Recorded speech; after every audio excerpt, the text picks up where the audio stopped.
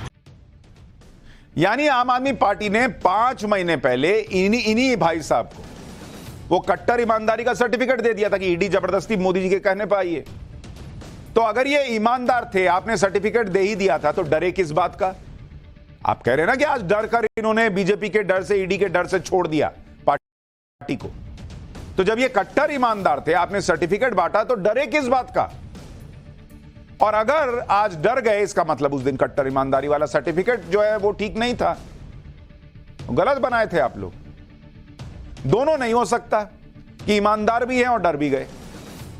दरअसल इस्तीफा देना और पार्टी छोड़ना केजरीवाल के लिए झटके पर झटके लगने जैसा है। वैसे ही केजरीवाल को पिछले 24 घंटे में 3 झटके लग चुके हैं। पहले तो दिल्ली हाईकोर्ट ने उनकी गिरफ्तारी को सही बता दिया। उधर दिल्ली की राउज एवेन्यू कोर्ट ने भी अरविंद केजरीवाल की उस अर्जी को खारिज कर दिया जिसमें उन्होंने अपने वकीलों से हफ्ते में 5 बार मुलाकात की मांग की। इधर सुप्रीम कोर्ट से भी अरविंद केजरीवाल को झटका लगा। गिरफ्तारी के खिलाफ उनकी अर्जी पर सुप्रीम कोर्ट में तुरंत सुनवाई नहीं हुई। दौड़े दौड़े तो गए थे कि नहीं अभी सुनिए दिल्ली के सीएम के साथ, और जो हालात है अब लग रहा है कि सुनवाई मंडे को होगी, क्योंकि भाई अब 4 दिन तो छुट्टी है। अब अरविंद केजरीवाल को सुप्रीम कोर्ट में अगली सुनवाई के लिए तिहाड़ में 4 दिन का इंतजार तो कम से कम और करना होगा, क्योंकि अगले 2 दिन तो सुप्रीम कोर्ट में छुट्टी है, उसके बाद वीकेंड है। अब संडे को सुप्रीम कोर्ट ने बिजनेस लिस्ट बनेगी, उसमें अगर केजरीवाल के केस का जिक्र हुआ तब जाकर सुनवाई सोमवार को हो सकती है। अगर लिस्ट में केजरीवाल के केस का नाम नहीं होता है तो केस पर कब सुनवाई होगी, यह सोमवार को जाकर क्लियर होगा। अब आपको बताता हूं कि केजरीवाल ने जेल में ऐसा क्या किया कि बड़ा कांड हो गया। यह कांड केजरीवाल की जेल में होने वाली मुलाकातों को लेकर हुआ है। दिल्ली की कोर्ट ने केजरीवाल की उस मांग को खारिज कर दिया जिसमें उन्होंने हफ्ते में 5 बार वकीलों से मुलाकात की मांग की थी। इस याचिका को खारिज करते हुए कोर्ट ने अपने आदेश में क्या कहा है, सुनिए। अरविंद केजरीवाल ने वकीलों से मुलाकात का इस्तेमाल सिर्फ अपने खिलाफ पेंडिंग मुकदमों के बारे में चर्चा के लिए ही नहीं किया, बल्कि उन्होंने वकील के जरिए अपनी सरकार में जल मंत्री को निर्देश भी भेजे हैं। कोर्ट ने कहा कि ईडी की रिपोर्ट इस बात की पुष्टि करती है कि केजरीवाल ने एक वकील के जरिए जल मंत्री को कुछ निर्देश भेजे। हालांकि वकील के नाम का खुलासा नहीं किया गया। अभी नियमों के मुताबिक केजरीवाल को अपने वकीलों से हफ्ते में 2 बार मिलने की इजाजत है, लेकिन अरविंद केजरीवाल 30-35 केस पेंडिंग होने का हवाला देते हुए वकीलों से मुलाकात की संख्या 2 से बढ़ाकर 5 करने के लिए कहा, लेकिन कोर्ट ने इस मांग को खारिज कर दिया।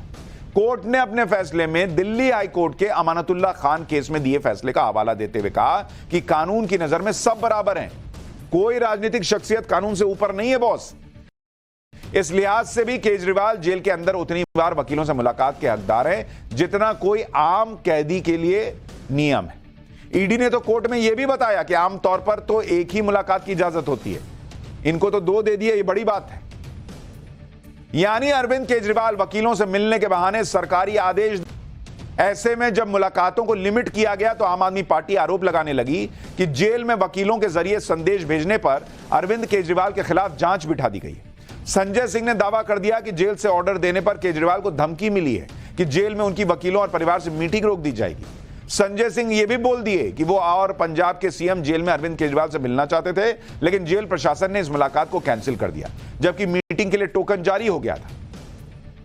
संजय सिंह ने आरोप लगाया कि जेल में केजरीवाल को भावनात्मक रूप से तोड़ने की कोशिश की जा रही है। संजय जी को भी सुनी लीजिए, फिर बताऊंगा कि जेल में केजरीवाल के साथ दरअसल हो क्या रहा है।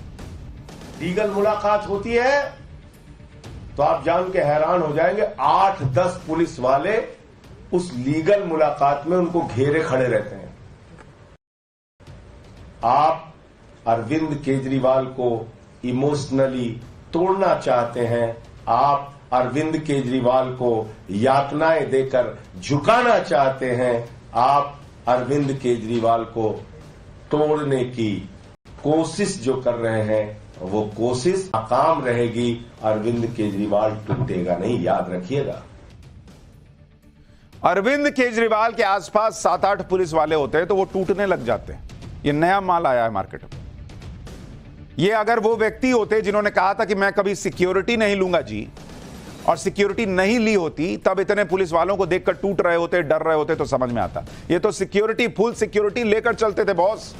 इनको तो आसपास पुलिस वालों और सिक्योरिटी की आदत थी, और 8 पुलिस वाले इनकी सिक्योरिटी में अगर जेल में भी खड़े हैं तो दिक्कत क्या है? उसमें टूटने की क्या बात है भाई?